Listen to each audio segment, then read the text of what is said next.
Welcome in attorney and Republican strategist Erin Elmore and St. Louis radio host Christopher Arps this morning. A whole lot to talk about, but we've got to talk about the story that is staring us all in the faces when we wake up. I don't know how it is in Florida and out in St. Louis, Chris, but we know that this blanket of smoke stretches as far west as Detroit and Chicago. This is lower Manhattan. And what I think is fascinating is I love working this shift because during commercial breaks, the sunrise is so beautiful. This looks like something you'd see over the Sahara Desert. That's a shot from the Statue of Liberty, Ellis Island to the left, the Freedom Tower front and center there, and that, believe it or not, is the sun. Yeah, it's unbelievable. Chris, Erin, good morning. Yeah, I was absolutely amazed. I was absolutely amazed when I saw the pictures Allison posted on Facebook to see the city of New York, and the skyline was basically orange. Make of this.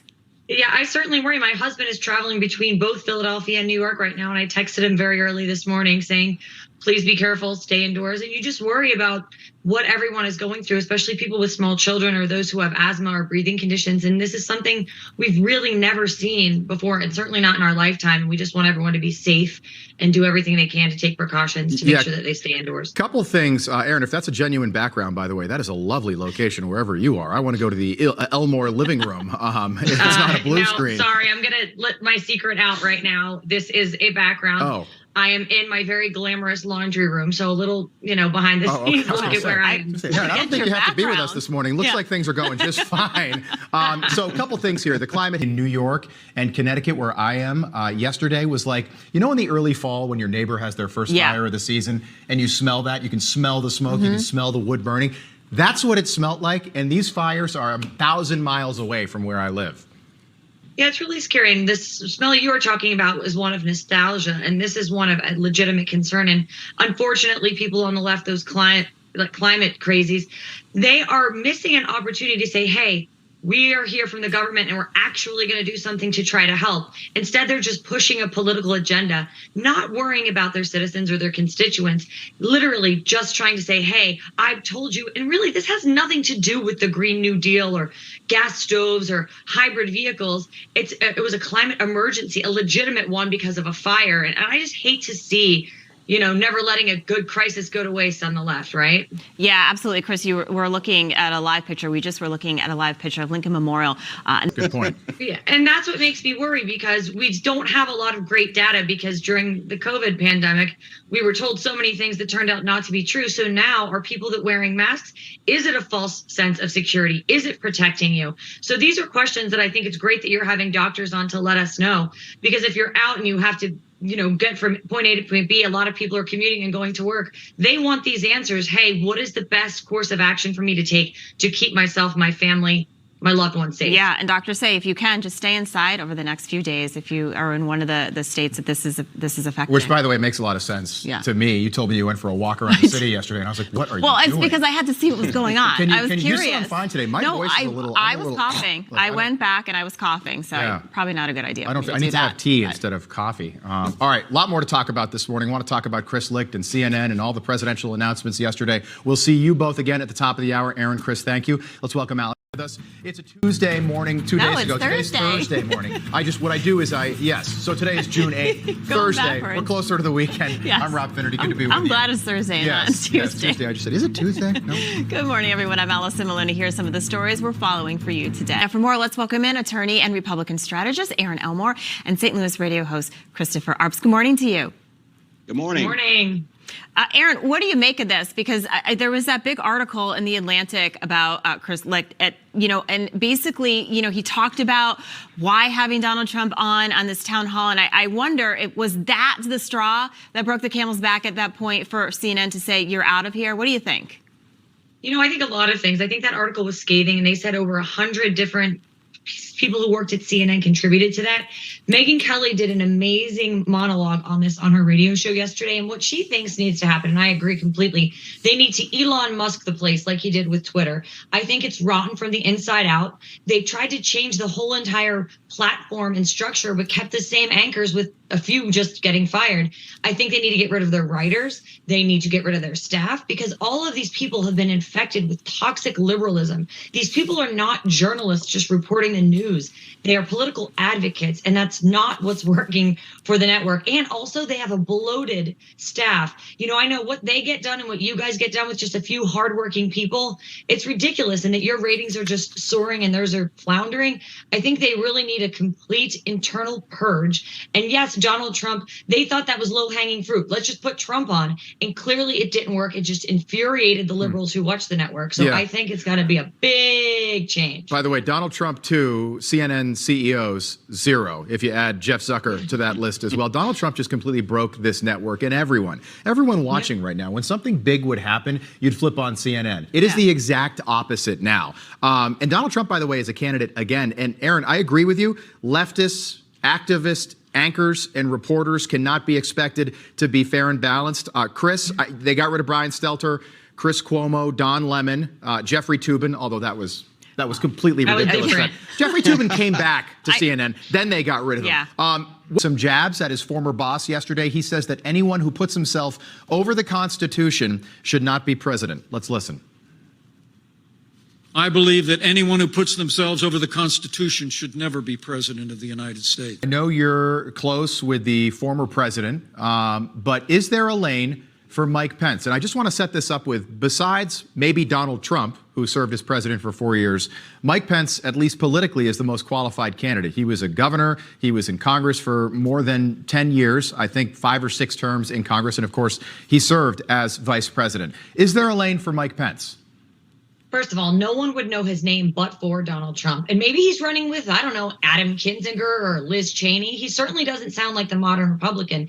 And qualification wise, I don't think people, that are voting are looking for a career politician who's a little bit of a rhino. I think he's going to get maybe 1 or 2% of the vote. And I think people are really angered by what he said. And you really don't do well by taking on Donald Trump. We've seen that time and time again. I think this is a terrible, terrible political strategy and will not bode well for him. Good luck to him and Liz Cheney. Yeah, Chris, we have soundbite number 3 is more from the Pence announcement. Let's listen. Okay. On that fateful day, President Trump's words were reckless. To mayonnaise, I think mayonnaise is far more. Chris, I've got that same Wall Street Journal op-ed right here. I thought it was a rosy welcome for Mike Pence into the race. Meet Mike Pence, a tested conservative, heir to the Trump economy and the Reagan foreign policy, an evangelical Christian, and the only candidate at last weekend's Iowa roast and ride who actually rode a motorcycle. I thought this was a nice welcome from the Wall Street Journal. We'll pick this back up in just a little bit. Erin Elmore, Chris Arps, thank you. Let's send it over to Alex Craig. Area is. I just don't have anything to share on what the president is going to be, any changes to how the president is going to be approaching this. So just don't have anything at this time. Yeah, it almost seemed like she wasn't, well, this is not a surprise, Erin, but it almost seemed like she wasn't ready for that question. Do you think the message will change from the White House today? I do have concerns. I mean, honestly, we know that the air quality is an issue, but during the pandemic, we were told that we weren't wearing masks to protect ourselves, but it was to protect other people. So now is the narrative going to be we need to wear masks to protect ourselves. But the biggest and most important thing is we all do need to keep ourselves safe. So I wish that we could get some honesty from the White House and the government and the CDC and the EPA on exactly what's happening, what they're doing to rectify the situation, and what we need to do to keep ourselves safe. Yeah, I mean, Chris, just the FAA. So yesterday flights were canceled. They're predicted that there will be delays today. This isn't just in New York. I know that it's spread. It's in Philadelphia, D.C. Basically, it's in the Northeast, the Midwest, and in the South. Are you... Makes his announcement, comes on Newsmax, and then he goes on CNN and he's asked if he would pardon Donald Trump if he were elected president. Take a look at the way he sort of wiggled his way out of this question. If Donald Trump is convicted of a crime and you're elected president, would you pardon him? Well, I don't want to speak about hypotheticals. I'm not sure I'm going to be elected president of the United States. But I believe we have a fighting chance. I really believe we do. And if you are... And I would hope, again, Dana, you're as persistent as ever. Your take on that, to me, milquetoast response. You want to win over some of that Trump base, you answer the question with one word, and the word is yes. You say yes. Right. Well, the problem, legally speaking, is some of the charges that President Trump may face either in New York State or in Georgia. Those are not offenses that can be pardoned by the president, only federal offenses. So a little legal loophole. He could have just said that. But having said that, I thought actually that was a response that he was rather funny. He was engaging, a little less milquetoast than you would have said. I mean, I think he was kind of yucking it up. That was the most energy I've seen Mike Pence have maybe ever. So yucking it up, good for Erin. him. I mean, so I get that. Yeah, Mark Halperin was with us yesterday in-house, and he was like, Mike Pence is one of the funniest guys in politics. And I was like, Mike Pence, the former vice president? Like, seems like a sweet, sweet man. I've met him just once, but I don't think he's known for, for breaking up a room, Chris. As a and he's not, as a political consultant, I think it was a smart move by Pence to deflect from that. What CNN wants is conflict. Who announced yesterday is a North Dakota Governor Doug Burgum. The Washington Post has a story on him that says Doug Burgum is set to join 2024 GOP race. Doug who? We don't know a lot about him. Do you think we will know more? I mean, he made the announcement yesterday. People are starting to talk about it, but this is a packed race. Are people starting to talk about him? They are. Really? Because you know why they're talking about him? Because they're saying, who is he? Who is he? People are answering the question. This was the narrative. Actually, let's Erin, take a look just so we can introduce our audience to Doug Burgum. Very popular, I guess, in North Dakota.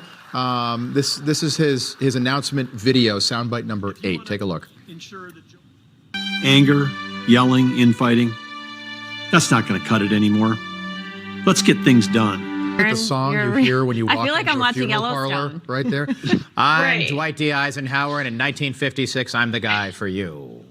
What'd you make of Right. it? There's no campaign message. We know nothing. All he's basically saying is, I'm not going to send mean tweets. He hasn't said one thing about policy. He hasn't said any of his goals or objectives. He said, I'm a nice guy. I like nice music. This is a nice background. Vote for me. But I think the candidate that everyone's really talking about is not on the Republican side, and that's RFK Jr. So I think all these people that are entering on the Republican side have to contend with that, because RFK is coming across as the grown-up in the room. He's very reasonable on almost every single issue. He's measured. He removes the emotion from things. And the DNC is one of the most powerful machines, if not in the country, but the world. And I think the only person on that side that can dismantle that machine is RFK Jr. So I think he's sucking up a lot of the air in the room that maybe Mike Pence wants, or our North Dakota governor wants. So I think he's the one to really watch right now. He's great stance on Israel. He said he's not going to take our guns. He believes boys shouldn't be in girls' sports. Yeah. He thinks we need to have a safe border. I could go on and on, but I think he's the guy to watch. Yeah, I totally agree with you. The Hill had some reporting about how the Democratic Party is starting to get a little bit nervous about somebody who's polling at 20% right now against Joe Biden head-to-head. We got to leave it there. Erin Elmore, Chris Arps, thank you so much. We appreciate it. We'll do this again soon.